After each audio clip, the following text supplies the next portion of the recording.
సినీ నటుడు మోహన్ బాబు మీడియా ప్రతినిధులపై చేసిన దాడిని గ్రేటర్ వరంగల్ ప్రెస్ క్లబ్ తరఫున తీవ్రంగా ఖండిస్తున్నాం. ఐజీ తరఫున కూడా తీవ్రంగా ఖండిస్తున్నాం.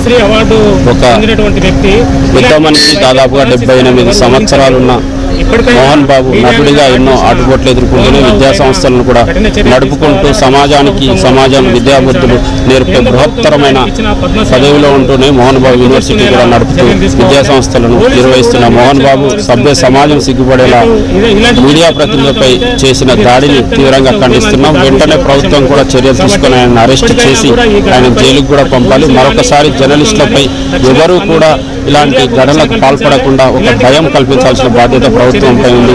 లేకుంటే మేము రాష్ట్ర వ్యాప్త ఉద్యమం చేసి ప్రభుత్వాన్ని కూడా మెడలు వంచి ఈ రకమైనటువంటి ఘటనలకు పాల్పడే వారి పైన చర్యలు తీసుకోకుంటే వెంటనే రాష్ట్ర వ్యాప్త ఉద్యమం చేపట్టి ప్రభుత్వం మెడలు వంచి మేము సాధించుకుంటామని కూడా ఈ సందర్భంగా ప్రభుత్వాన్ని హెచ్చరిస్తాం.